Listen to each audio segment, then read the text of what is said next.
Who walks for the Daywalker? Wesley Snipes' stunt double in Deadpool and Wolverine has been in just about every big blockbuster of the last few years.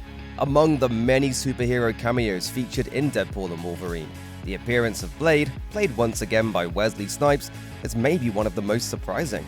Although the Blade films were cult classics back in the late 1990s and early 2000s, Snipes hasn't acted in the role since 2004. And from the way Snipes tells it, no one was more surprised than him to be coming back.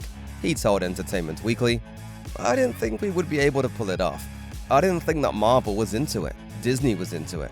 I thought it didn't make sense to me, but when you get a call from Ryan Reynolds out of the blue after 20 years, you go, okay, I gotta take this call." But although Snipes was reportedly eager to team up with Reynolds, his former Blade Trinity co-star, he didn't bring back the same stunt double he'd used in the Blade trilogy.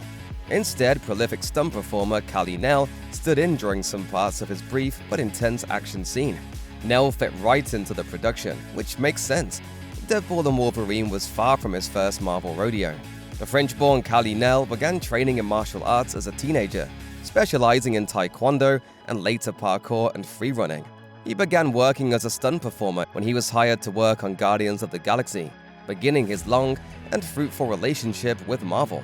In the years since, he has doubled for some of the most prominent actors working in the industry today, including Samuel L. Jackson in The Hitman's Bodyguard, Jaimon Hounsou in both King Arthur, Legend of the Sword, and The Kingsman, Corey Hawkins in The Last Voyage of the Demeter, and Yahya Abdul-Mateen II in Aquaman and the Lost Kingdom, and The Matrix Resurrections.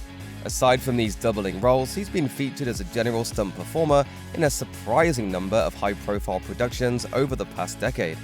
He's dipped a toe in seemingly every franchise, appearing in Kingsman: The Secret Service, Terminator Genesis, Transformers: The Last Knight, Solo: A Star Wars Story, Men in Black International, The Batman, and Fast X.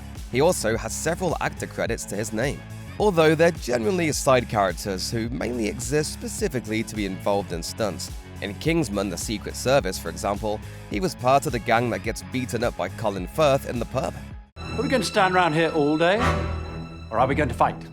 Although Nell has developed a reputation as an elite stunt performer over the years, even winning Best Fight at the Taurus World Stunt Awards for his work in The Kingsman, that's not all he does on set. In recent years, Nell has split his time between traditional stunt doubling and dabbling in fight coordination, which is a far more intricate role.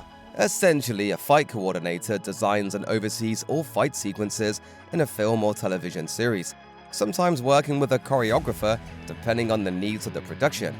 For example, if there's a particularly complicated style of martial arts required, they collaborate with the stunt coordinator who handles all the action sequences of the film. But they're in charge of using on-screen fights to execute the director's storytelling vision. In 2022, Nell served as a fight coordinator for the star's historical drama Becoming Elizabeth, and the following year he was brought on in the same role for both Ridley Scott's epic Napoleon and the second season of Marvel's Loki. While he's still working as a stunt performer, he also has more upcoming fight coordinator credits to his name, including the high-profile Gladiator 2 coming out in November 2024.